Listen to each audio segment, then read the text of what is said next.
I think just when you're on a boat, you can't really go too far. So there's music everywhere, and that's just walking around and just hearing music everywhere is very new, and being able to hear music, whenever you want, is great. Um, this is definitely I've actually been thinking about this a lot, this experience, because I've never, I've heard about the jazz cruise, but I didn't really know what it was like. And there are a lot of musicians here that I haven't heard in person. I never heard I haven't heard Phil Woods actually in a long time. The Clayton brothers don't come to New York that often, so I don't get to hear them. Uh, I heard Ken Peplowski and Annette. I went to school with Annette at Berkeley, but I don't get to hear her very often. So I think it's great to just be able to hear musicians and see what other people are doing, and also you get to talk to them and hang. Where usually after the gig, or if you see them at a performance, you don't really get to, or you might have to go, or they might have to go. So I think it's great. I think also the fans, the people here, are really, really, really, really, really into the music. Really, and I think it's great to see that. Sometimes you don't know how much people appreciate the music. You know, so I think that's great to see how much people are really into it. I think if there's one thing, I would like to see more young people on the cruise.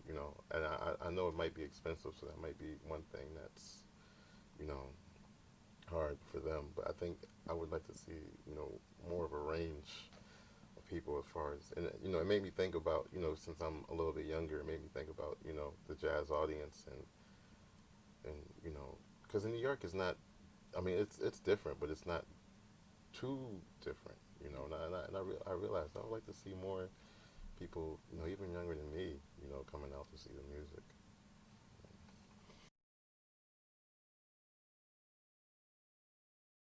Well, I think one thing that's really important is one thing that I always did, and even when I was in Philly, I always went to hear the music, and I always made a point of going to talk to the artist, you know.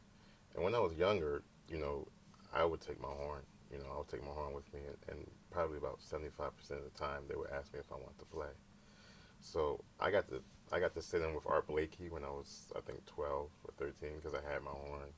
You know, I got to play with a lot of people, and when I moved to Boston, I kept doing it. I kept meeting, going to meet musicians and asking them for lessons, and I learned a lot about the music. And when I moved to New York, a lot of people that I had met since I was, in Philly, sitting in, were there, and they all remembered me. Most of them remembered me, so I kind of built a relationship with all these musicians, not thinking that I was doing that. But by the time I got to New York, I had, met all these musicians. I think now the thing that it's tricky, because I think about that all the time, and I think about how fortunate I am to have been able to play, and with Roy Haynes, and I've been able to play with the Mingus Big Band and the Count Basie Orchestra, and even though Count Basie isn't there, I'm learning this repertoire that a lot of people don't get to play, and they play it just like Count Basie played it. The Mingus Big Band. I mean, Mingus didn't do big band that much, but I'm learning his music. And I think one thing to do is to try to get yourself in those situations, meet musicians that can show you the music, or maybe recommend you for a gig like that. I think the most important thing is just to ask questions and talk to people. Like last night after Phil Woods performed, I ran to him and asked him as many questions as I could. Dick Oates and Steve Wilson and John Handy, all these great alto saxophonists are here. So you have to ask questions now. I think that's the most important thing, because those opportunities are you know really dwindling away.